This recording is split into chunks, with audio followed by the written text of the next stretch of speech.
Radhe Radhe friends, आज मैं फिर से आपके सामने हाजिर हूँ बहुत अच्छी और बहुत इन्फॉर्मेटिव वीडियो लेके। तो आज हम बात करेंगे शेयर मार्केट के बारे में।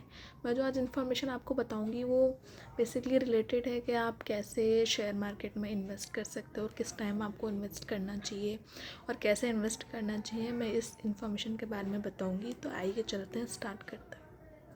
आज मैं शेयर मार्केट की उस स्ट्रेटेजी के बारे में बताऊंगी, इन्वेस्टिंग स्ट्रेटेजी के बारे में, जो यूज़ करके जो माइकल बरी है, वॉरेन बफेट है, राकेश झुनझुनवाला है, इन लोगों ने बहुत सारा पैसा कमाया है। तो आज हम उस इन्वेस्टिंग स्ट्रेटेजी के बारे में बात करेंगे। ये जो मैं स्ट्रेटेजी बता रही हूँ, इसको यूज़ करके इन लोगों ने इतना पैसा कमाया है, इतना पैसा कमाया है कि आप सोच भी नहीं सकते। मतलब लोगों को ऐसा लगेगा कि इनकी किस्मत है, बाकी इन्होंने इन स्ट्रेटजीज़ को यूज़ करके और अच्छी जगह इन्वेस्ट करके एंड देन है ना इतना पैसा कमाया है। तो मैं आज उसी स्ट्रेटजी, उसे इन्वेस्टिंग स्ट्रेटजी के बारे में बात करूँगी। आप अगर चलोगे, आप इनकी अगर ब्रीफिंग देखोगे कि इन्होंने किस किस में कैसे इन्वेस्ट किया है, क्या किया है, आपको एक चीज़ पता चलेगी कि इन्होंने क्या स्ट्रेटजी अपनाई है। एक कॉमन चीज़ आपको इन तीनों के बीच में मिलेगी, वो ये है कि, और वो है कॉन्ट्रेरियन इन्वेस्टिंग। हाँ दोस्तों, तो ये शेयर मार्केट की वो सीढ़ी है जिसको अगर आपने पकड़ लिया तो मतलब आप शेयर मार्केट के धनी हो गए। मतलब ये थोड़ी सी रिस्की है, थोड़ी जोखिम भरी है, थोड़ी डिफरेंट है, बट अगर आपने इसको सीख लिया, इसको यूज़ कर लिया, तो आपके पास पैसा ही पैसा होगा। तो क्या है ये कॉन्ट्रेरियन इन्वेस्टिंग, मैं आपको बताती हूँ। तो आज मैं इस स्ट्रेटेजी के क्या फ़ायदे हैं, क्या नुकसान हैं, क्या मैं इसको कैसे यूज़ में लेना है, कैसे नहीं लेना है, क्या, वो सारी चीज़ें मैं आपको इस वीडियो में बताऊंगी। तो आगे तक आप मेरे साथ जुड़े रहिएगा। कॉन्ट्रेरियन इन्वेस्टिंग के बारे में जानने से पहले कि ये क्या चीज़ है, उससे पहले आपको समझना पड़ेगा कि हर्ड मेंटेलिटी क्या है। हर्ड मेंटेलिटी का क्या मतलब है, ये मैं बताती हूँ आपको। हर्ड का मतलब होता है झुंड। जब एक आदमी वो ही चीज़ करे जो बाकी सारे लोग कर रहे हैं, मतलब सेम टू सेम कॉपी करके, तो मतलब वो एक तरीके की होगी हर्ड मेंटालिटी। एक एग्जांपल देके आपको बताती हूँ कि जैसे लिफ्ट, आप जब लिफ्ट को यूज़ करते हो तो आप लिफ्ट के दरवाजे से जैसे एंटर करते हो तो आप दरवाजे की तरफ मुँह करके खड़े हो जाते हो। लेकिन एक एक्सपेरिमेंट इस चीज़ के लिए किया गया, हर्ड मेंटालिटी को समझने के लिए। तो इस चीज़ को और अच्छे से समझने के लिए 1962 में एक अमेरिका के एक टीवी शो था कैंडिड कैमरा, उसने एक एक्सपेरिमेंट कंडक्ट किया। उन्होंने क्या किया कि लिफ्ट का जो डोर, हम जैसे उसके अंदर एंटर करते हैं, हम लिफ्ट के डोर की तरफ उन्होंने अपना मुंह नहीं खड़ा किया। एक दो लोगों ने लिफ्ट के अपोजिट, जो डोर के अपोजिट साइड है, उस तरफ मुंह खड़ा किया। तो उन्होंने देखा कि जैसे जैसे लोग उसमें एंटर होते गए, उनको देख के वो भी डोर के अपोजिट साइड मुंह करके खड़े हो गए। तो ये एक तरीके की हर्ड मेंटालिटी है कि जो लोग कर रहे हैं, जो दुनिया कर रही है, आप भी वैसा ही करो। तो यही एक हर्ड मेंटालिटी है। मतलब हम लोग दुनिया जैसा कर रही है, हम लोग भी वैसा ही करने लग जाते हैं। हम ये सोचते नहीं है कि वो किस वजह से ये चीज़ कर रहे हैं। अगर वो सब कर रहे हैं तो हम भी करने लग जाएंगे। दूसरा एग्जांपल यही है कि आप किसी रोड के थ्रू कहीं जा रहे हो और ट्रैफिक जाम हो और बहुत सारे लोग एक झुंड बना के कहीं खड़े हो, तो आप भी बाहर से ऐसे झाँकने लग जाओगे कि क्या हो गया, मतलब वो लोग क्यों खड़े हैं, आप भी उनके साथ जाके खड़े हो जाओगे। ये नहीं देखोगे कि है ना आप वहाँ क्यों खड़े हो या क्या हो गया, या आपको कहीं जाना था, आप ऐसा काम नहीं करोगे। मतलब जहाँ लोग दिखे वहीं। तीसरा एग्जांपल मैं बता देती हूँ। बॉलीवुड में, अगर बॉलीवुड की एक दो हॉरर कॉमेडी फिल्म लाइक स्त्री 2 या भूल भुलैया 2, ये अगर फेमस या मतलब बहुत ज़्यादा अच्छी मुनाफे वाली, कमाई वाली अगर मूवी हो जाए, तो इसी के देखा देखी और लोग भी ऐसी ही मूवी ट्राई करेंगे बनाने की। तो ये एक तरीके की, ये जो एग्जांपल मैंने बताए हैं वो हर्ड मेंटालिटी के हैं। मतलब जो दुनिया कर रही है आप भी उसके पीछे पीछे चलते जाओ। मतलब कहते हैं ना, भेड़ों का झुंड जहाँ चल रहा है वहीं हम चलते जा रहे हैं। तो ये एग्जांपल है हर्ड मेंटालिटी का। ठीक इसी तरीके से लोग हर्ड मेंटालिटी का शिकार होकर शेयर्स खरीदते और बेचते हैं। मिसाल के लिए मैं आपको बताती हूँ कि एक कंपनी है ऊर्जा ग्लोबल लिमिटेड। कुछ टाइम पहले इसकी खबर उड़ी थी कि इसका है ना कुछ एग्रीमेंट हो गया है एलन मस्क की जो टेस्ला कंपनी है उसके साथ। तो लोगों ने इसके शेयर्स इतने भारी मात्रा में ख़रीदे हैं, बहुत लोगों ने इसके शेयर्स मतलब तुरंत खरीद लिए थे बहुत, और इसका ग्राफ बहुत ऊंचा चला गया था। लेकिन बाद में जब पता चला कि ये टेस्ला वो टेस्ला कंपनी नहीं है जिसके साथ इसने एग्रीमेंट किया है, ये टेस्ला कंपनी कोई दिल्ली की सब्सिडरी ही टेस्ला नाम की कोई कंपनी है। तो लोगों को बहुत भारी नुकसान हुआ, क्योंकि ये वाली टेस्ला वो वाली टेस्ला कंपनी नहीं थी जिसके बेस पे इन्होंने है ना इसके शेयर्स खरीदे थे। तो मतलब बाद में इस पे बहुत घाटा हुआ लोगों को, लेकिन किसी ने भी ये जानने की कोशिश नहीं की थी कि है ना ये कंपनी क्या है, किसके साथ डील हुई, क्या ये वही टेस्ला कंपनी है जो एलन मस्क जिसका ओनर है। मतलब ऐसा कुछ भी नहीं कि लोगों ने है ना सर्च किया और लोग ख़रीदते गए तो वो दूसरे लोग भी उसके साथ हो लिए, और लोगों ने इतनी भारी मात्रा में उसको ख़रीदा कि उनका ग्राफ एकदम से ऊपर गया। और उसके बाद जब लोगों को पता चला कि वो टेस्ला नहीं है कंपनी, उसके बाद इसका हाल बहुत ही ज़्यादा बुरा हुआ। तो शेयर मार्केट में अगर आपको आना है तो ये चीज़ ज़रूर ध्यान रखो कि उगते सूरज मतलब लोगों का यही सोच है कि उगते सूरज को सलाम करो और डूबते सूरज को कोई देखो भी नहीं।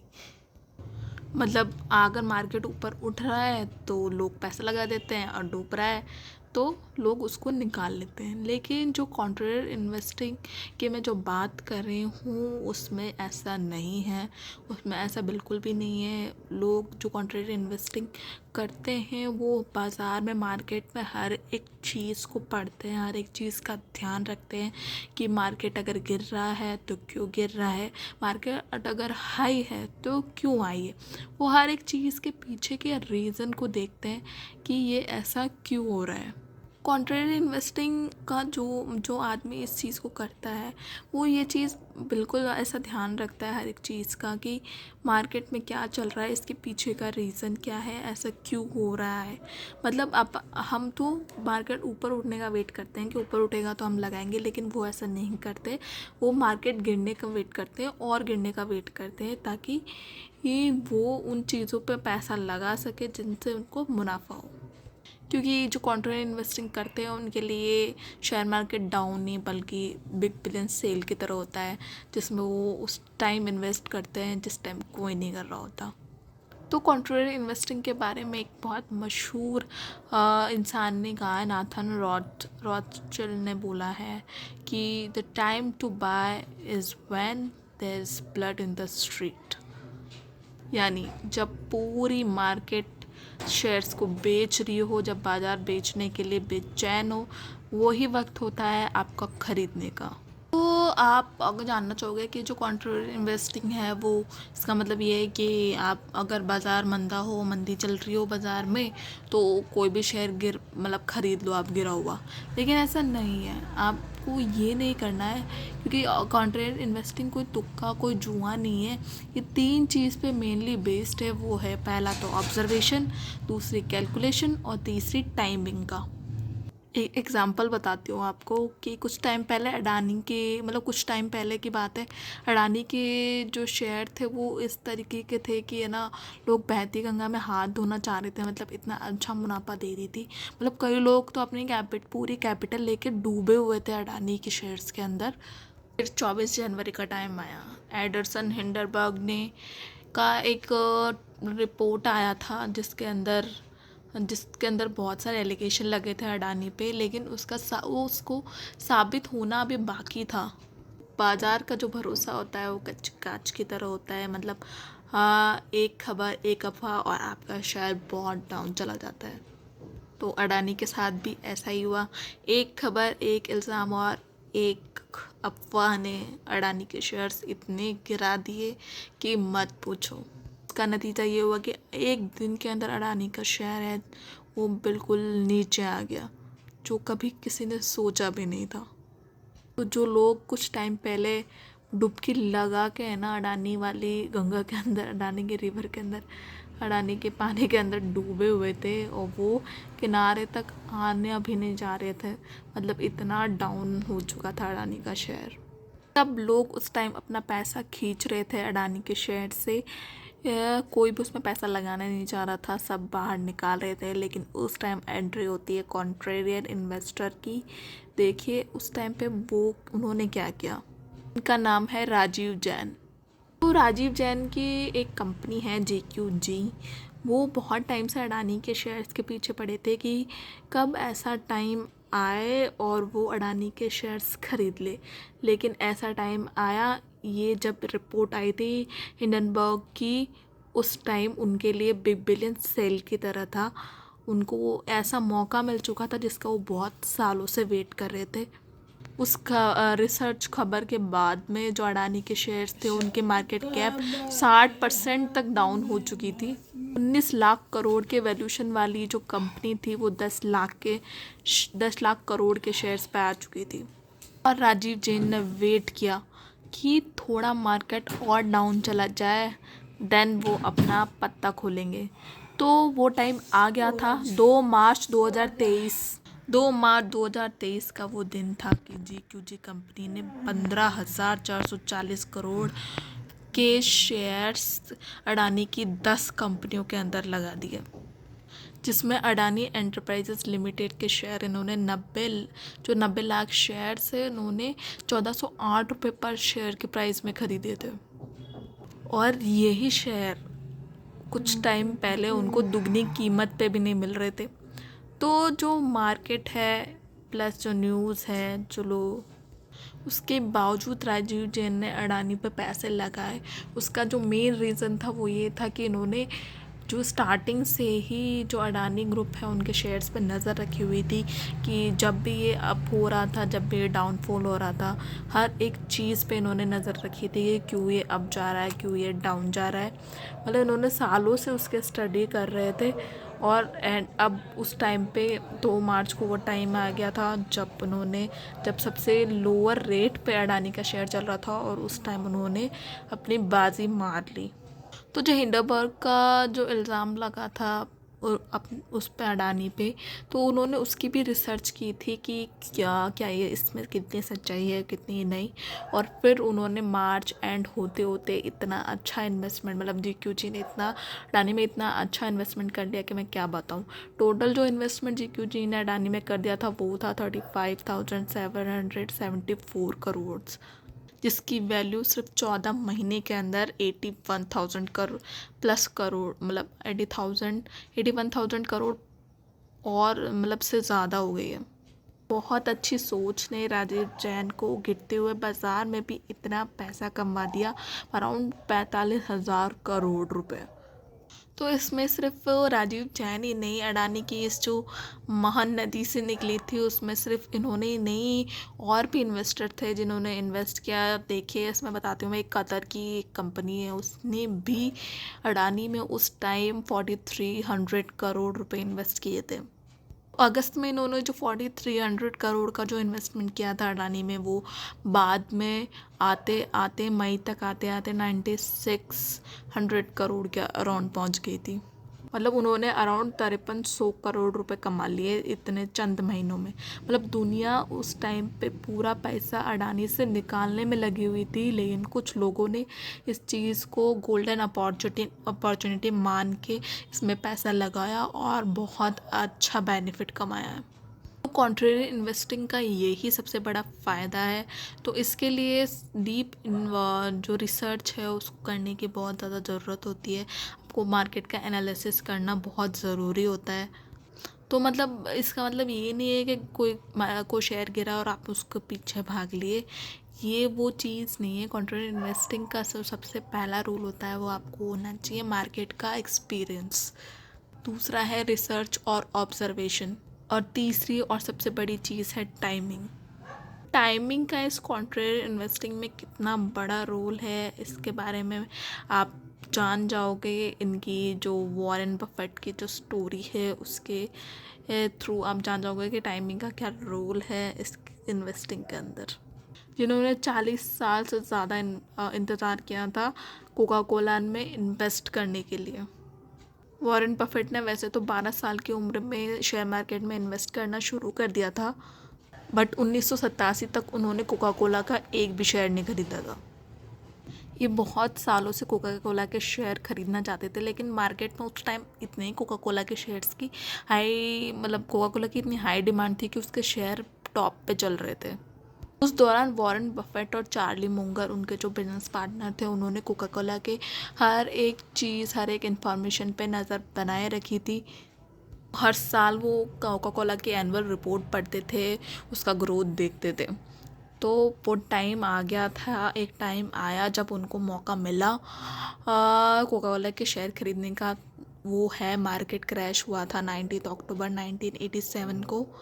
तो उस टाइम पे सारे शेयर्स मार्केट के वो गिर चुके थे और कोका कोला का शेयर भी गिरा था, क्योंकि उस टाइम पे कोका कोला को टफ कंपटीशन मिल रहा था पेप्सी से, और इसकी जो नई ड्रिंक न्यू कॉक इन्होंने जो लॉन्च की थी वो इतनी फेमस नहीं थी उस टाइम पे। ऐसे टाइम पे वॉरेन बफेट ने 6.2% स्टैक के लिए 1.2 बिलियन इन्होंने कोका कोला में इन्वेस्ट किया, जो कि वॉरेन बफेट के जो कंपनी है उसका 25% शेयर था। लोगों ने काफ़ी उनको बेवकूफ़ बोला इस चीज़ के लिए कि आपने अपनी कंपनी का 25% जो इन्वेस्ट था वो कोका कोला में 6.2% स्टेक के लिए इन्वेस्ट कर दिया। वॉरेन बफेट जो कोका कोला के 9.3 शेयर ओन करते हैं, उसकी कीमत है 23,000 करोड़ रुपए। तो अब देखिए इसका कितना वर्थ मतलब कितना अच्छा कितने गुना दाम बढ़ चुका है जो उन्होंने इन्वेस्ट किया था। तो जो कॉन्ट्रेरी इन्वेस्टिंग है वो आपको मल्टीपल टाइम्स आपका पैसा करके देगी, अगर आपने इसको सही टाइम पे और सही जगह इस्तेमाल कर लिया तो जो कॉन्ट्रेरी इन्वेस्टिंग है वो मार्केट का ऐसा तेज़ भागने वाला रास्ता है कि आप तुरंत एक जगह मतलब तुरंत ही शेयर मार्केट के बादशाह बन सकते हो। तो अगर आपने आंख बंद करके आप इस मार्केट में कूदे तो आप मुंह के बल गिर भी सकते हो। इसके लिए जो मैं चीज़ें बता रही हूँ वो बहुत इम्पॉर्टेंट है कि आपको शेयर मार्केट का एक्सपीरियंस लेना बहुत ज़रूरी है। फिर ऐसी कंपनीज़ की लिस्ट बनाइए जो आपको लगता है कि जिनका बेस बहुत ज़्यादा मजबूत है, उनकी आप लिस्ट बनाइए। फिर मार्केट पे नज़र बना के रखिए कि किसी कंपनी का शेयर अगर गिर रहा है तो वो क्यों गिर रहा है, उसके पीछे का रीज़न जानिए। क्योंकि शेयर मार्केट की ऐसी चीज़ है जिसमें छोटी से छोटी चीज़ को लेके भी कोई भी शेयर गिर सकता है।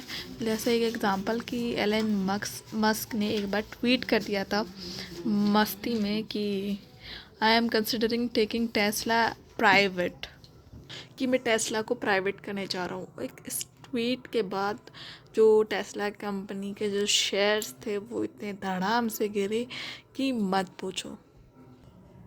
ऐसे ही एक बार रोनाल्डो ने अपने प्रेस कॉन्फ्रेंस में कोक की बॉटल है ना अपनी सामने की टेबल से हटा के साइड में रख दी। उस दिन कोका कोला के शेयर्स डाउन चले गए, उनको 5 बिलियन का लॉस हुआ। मतलब इतना ड्रॉप हो गया था कोका कोला का शेयर।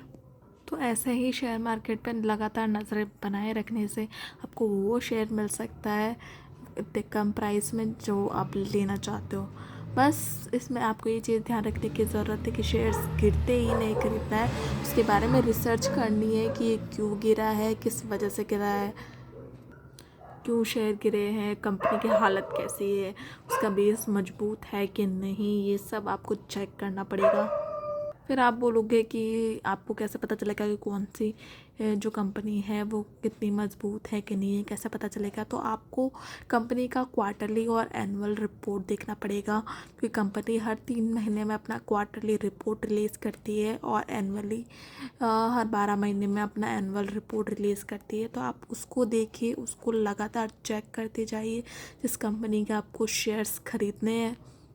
इन रिपोर्ट्स में सब कुछ पता चलता है कि कंपनी की फाइनेंशियल कंडीशन क्या है, आउटस्टैंडिंग लोन क्या है, कैश कितना रिजर्व है, टोटल एसेट्स कितने हैं और फ्यूचर प्लान क्या है। ये सब कुछ इस रिपोर्ट में लिखा होता है। इस रिपोर्ट को देखने के लिए आप गूगल पे कंपनी का नाम डाल के उसके फाइनेंशियल स्टेटमेंट या फाइनेंशियल रिपोर्ट डाल के सर्च कर सकते हैं। आपको इन कंपनीज़ की रिपोर्ट भी मिल जाएगी गूगल पे। बस तो उन रिपोर्ट्स को पढ़ के आप कंपनी के दावों को और चेक करते रहिए। और पिछले दिनों जो भी न्यूज़ इन कंपनीज़ के बारे में आई है उनको भी ज़रूर देखा करिए कि क्या है, क्या न्यूज़ चल रही है उनके कंपनी के बारे में। कुछ नई डील हुई है, कुछ नया एग्रीमेंट हुआ है, या कोई ऐसी इन्फॉर्मेशन है जो इसके शेयर्स को डाउन कर सकती है। तो ये सारी चीज़ें आप इसमें पढ़ते रहिए। आपको हेडलाइन पे नहीं, मेन खबर पे ध्यान देना है। हेडलाइन तो कुछ भी बनाई जा सकती है, लेकिन अंदर क्या खबर है वो उस पर भी आपको ध्यान देना है। तो कॉन्ट्रेरी इन्वेस्टिंग सिर्फ ये नहीं कि मंदी में ही आप पैसा लगाओ। कॉन्ट्रेरी इन्वेस्टिंग में आप चढ़ते बाज़ार में भी पैसा लगा सकते हो। टाइम पे भी मार्केट जब तेज़ हो तब भी आप अपनी कॉन्ट्रेरी इन्वेस्टिंग वाली थ्योरी को यूज़ कर सकते हैं। जहाँ लोग मतलब किसी कंपनी के पीछे पड़े हो, मार धाड़ करने पे उतारू हो, मतलब बहुत तेज़ी से किसी कंपनी का शेयर खरीद रहे हो, तो उस टाइम पे भी आप लॉजिक देखें कि क्यों आखिर इसके शेयर्स इतने बढ़ रहे हैं और इसका बेस मजबूत है कि नहीं। पता चला कंपनी की हालत अंदर से पतली है, तो आप हर्ड मेंटालिटी को यूज़ ना करते हुए अपना दिमाग इस्तेमाल करें और कॉन्ट्रेरियन इन्वेस्टिंग या कॉन्ट्रेरियन माइंडसेट से चलें। तो इसको यूज़ करके मतलब आपको अगर ऐसा लगे कि कंपनी का बेस मजबूत नहीं है, तो उस टाइम पे आप इसके हाईएस्ट प्राइस पे इसको काट के और अपना मुनाफा ले सकते हैं। तो ये ही है कॉन्ट्रेरियन इन्वेस्टिंग की जो बेसिक चीज़ जो मैंने आपको बताई थी। याद रखिएगा, शेयर मार्केट में जो दिल की सुनता है वो पैसे गंवाते हैं, और जो दिमाग की सुनते हैं वो ही पैसे बनाते हैं।